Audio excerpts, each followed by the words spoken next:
अरे दोनों माताओं का घर कौन सा है और बाप भी उस घर में है?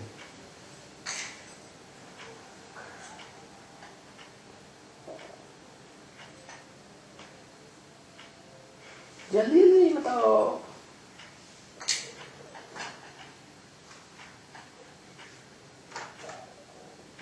बताते नहीं, बताएं कहाँ से गूंगे बच्चे पैदा हुए? रुद्रमाला के मण के गूंगे होते हैं ना, लक्ष्मी और जगदम्बा, ये तो माताएं का नाम है ना। तो जो शिवलिंग बताया ना, ये तो सही बताया है। वो प्रैक्टिकल रूप तो है इस दुनिया में, लेकिन उसमें बाप कौन और दोनों माताएं कौन, और वो सुप्रीम सोल बाप जिसकी स्मृति में प्रवेश कर जाता है, वो कौन?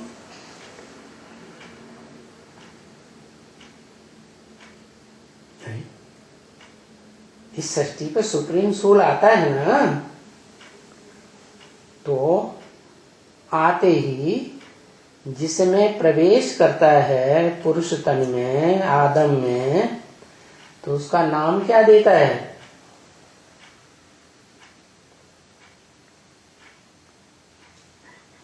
घंटों लगाते। परम ब्रह्म क्या नाम देता है?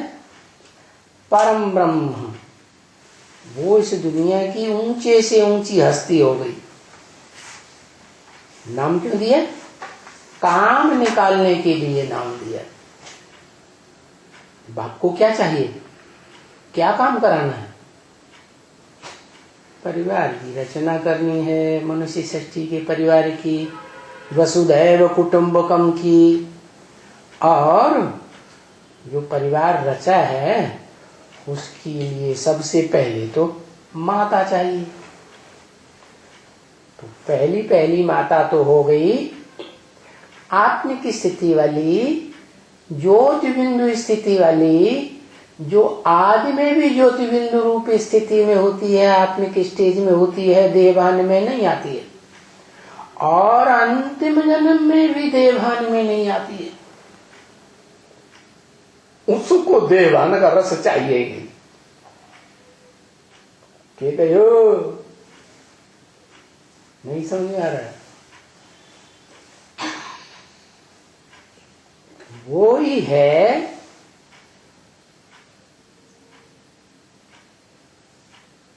परा प्रकृति, आत्मिक रूप वाली।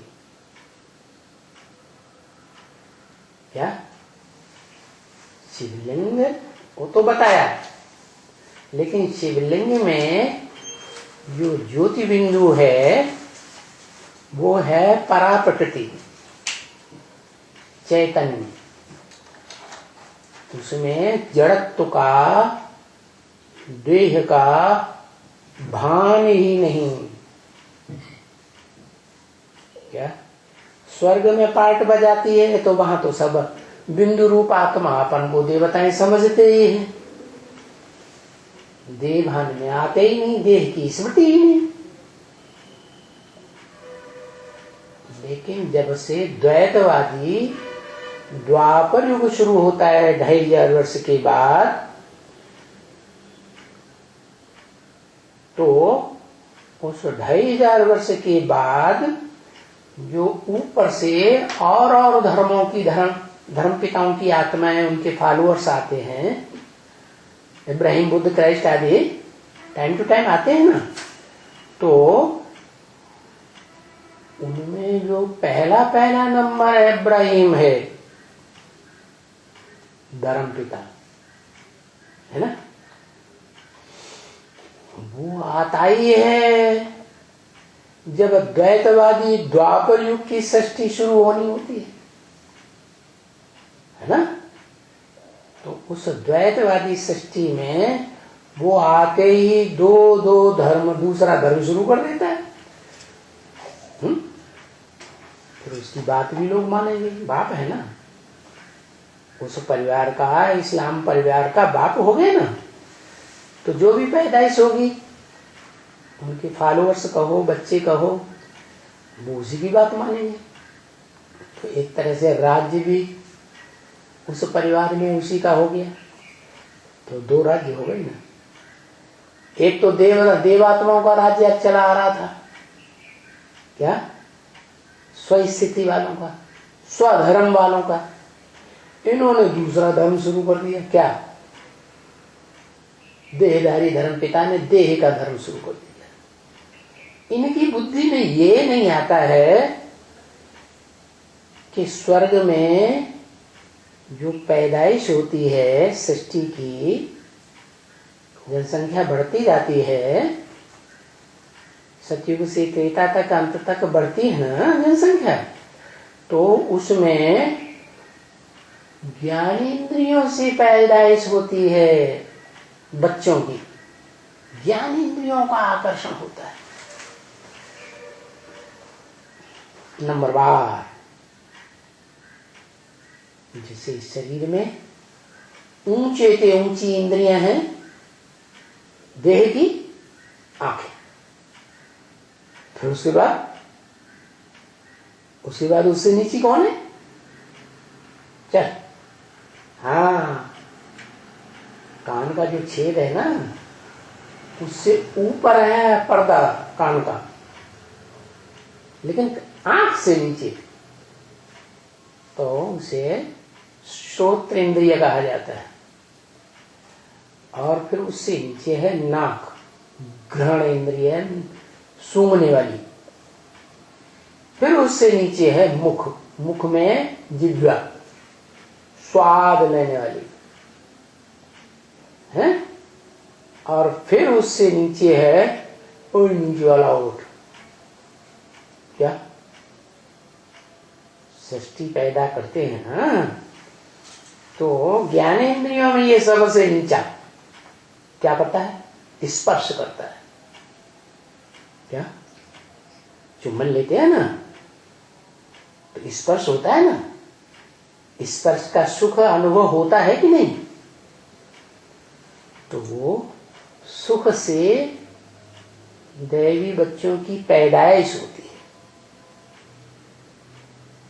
करते करते वो सुख भोगते भोगते ज्ञानेंद्रियों का एक स्थिति ऐसी आती है कि ज्ञानेंद्रियों का सुख का टाइम 2500 वर्ष का स्वस्थिति का टाइम खत्म हो जाता है। और इस सृष्टि में वो जो पहले बताया ब्राह्मण ज्योति, क्या पहला ब्राह्मण, सो पहला देवता, सो पहला क्षत्रिय, बोली पहला दैत्य कर्म करने वाला दैत्य बन जाता है। अपने आप नहीं बनता, उसको कोई उकसाता है, क्या प्रेरित करता है। कौन प्रेरित करता है? वो ही अपरा प्रकृति। शिवलिंग है ना, तो शिवलिंग में परा प्रकृति तो है आत्म की स्टेज वाली,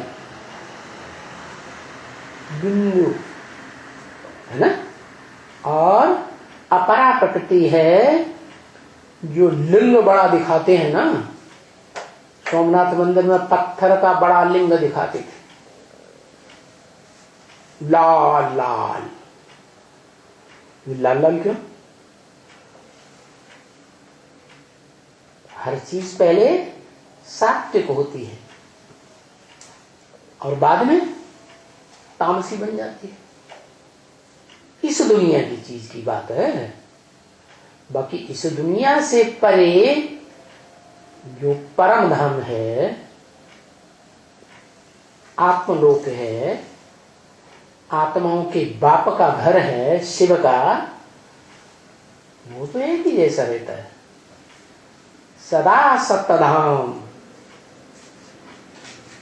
उसमें कभी प्रकृति का प्रवेश ही नहीं होता। क्या? कौन सी प्रकृति? जो अपरा प्रकृति है, देह वहन वाली,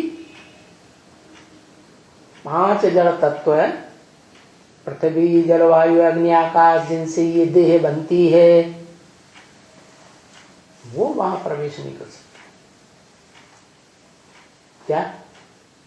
उसका जो बीज रूप स्वरूप है, जहां से इस सृष्टि की शुरुआत होती है, वो बीज रूप स्वरूप इसी सृष्टि में देह से रह जाता है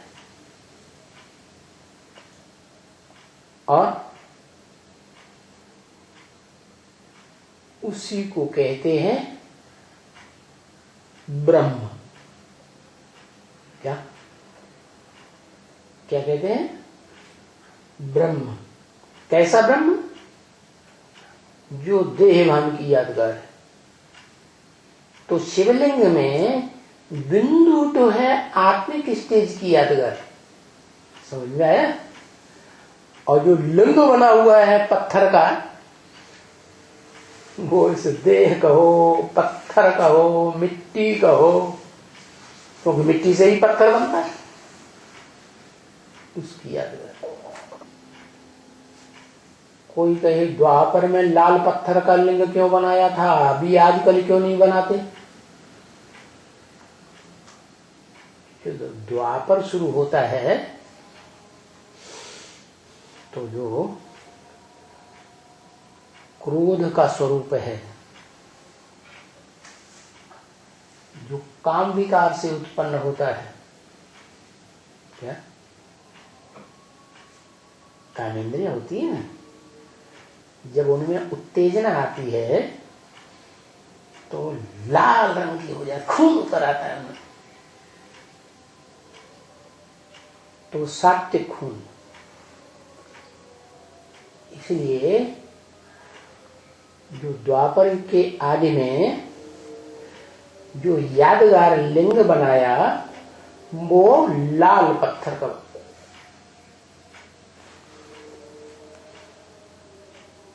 कैसा बनाया? लाल पत्थर। लाल रंग किस बात का सूचक होता है? उत्तेजना आती है तो लाल लाल आंखें हो जाती है। क्या कामेंद्रियों में भी लालिमा आ जाती है? तो वो जो रूप है वो काम और क्रोध का सात्विक रूप है, ओरिजिनल रूप। फिर जब अनेक जन्म का सुख भोगते भोगते इंद्रियों से इंद्रियां तामसी हो जाती हैं तो काली पड़ जाती। जैसे कोई स्त्री होती है या पुरुष होता है तो बुढ़ा हो जाता है कि नहीं? तामसी स्टेज में बुढ़ा हो जाएगा तो उसकी उत्तेजना ही नहीं आएगी, खून ही नहीं आएगा, तो काला रहेगा कि लाल हो जाएगा? काला ही रहेगा। तो लिंग भी कलयुग के अंत में कैसा बनाने लगे यादगार में? काला।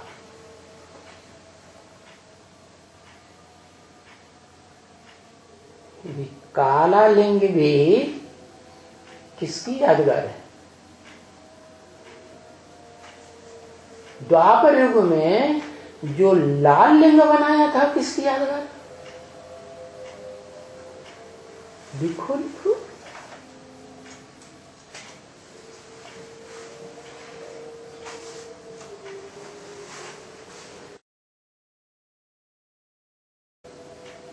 लिंग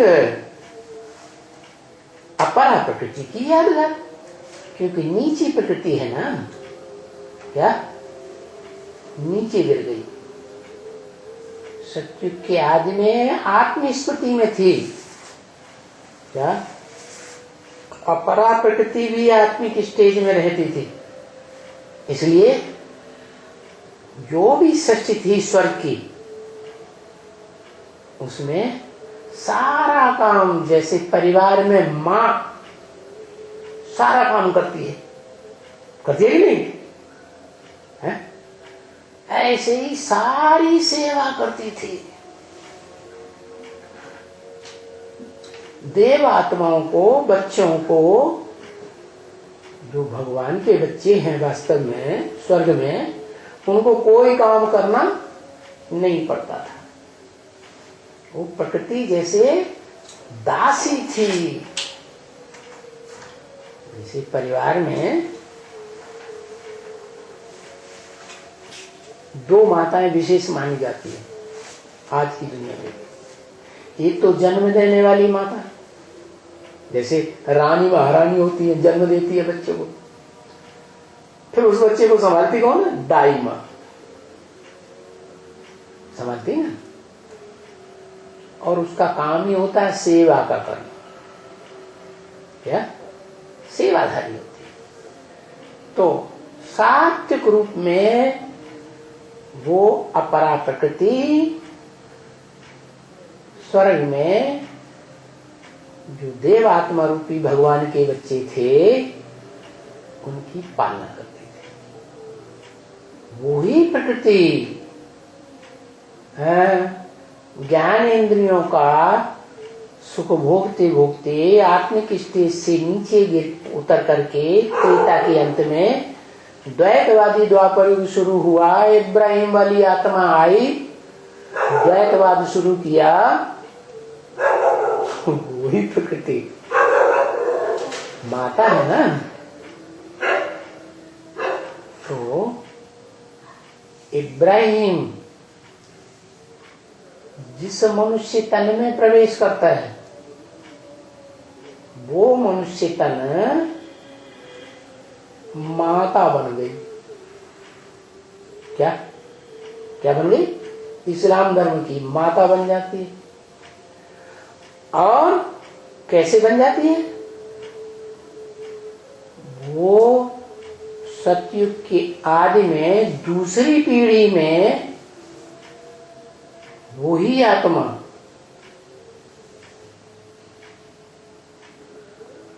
दो नंबर का नारायण बनती है।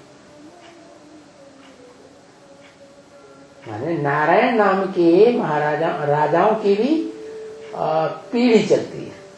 जैसे king Edward first, second, third, fourth. ऐसे ही क्रिश्चियंस ने फॉलो किया है सतयुग के लॉर्ड कृष्ण को। तो उसके लॉर्ड कृष्ण के बाद जो पीढ़ी आती है वो पीढ़ी है सेकंड, 2 नंबर के नारायण का। 2 नंबर तो अच्छा नहीं माना जाता, ठीक है, 2 नंबर का माल है। तो वो 2 नंबर का नारायण 2 नंबर का कैसे बना है? संगम युगी शूटिंग पीरियड में, कलयुग के अंत में, जब सुप्रीम सोल बाप आते हैं हेवन की रचना रचने के लिए, तो जो ब्राह्मण अव्वल नंबर कुरी के नहीं बनते, 9 कुरियों में से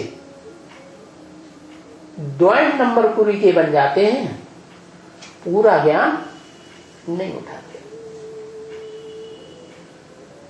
ईश्वर है, शिव है, आत्माओं का बाप, और वो जिसमें प्रैक्टिकल प्रवेश करके पार्ट बजाता है उसको पहचान नहीं पाते। समझ में आ रहा है कि नहीं? नहीं समझ में आ रहा। तो नहीं पहचान पाते हैं, या इंटरेस्टेड नहीं है, या कुछ ऐसे समझें कि वो द्वैतवादी धर्मों में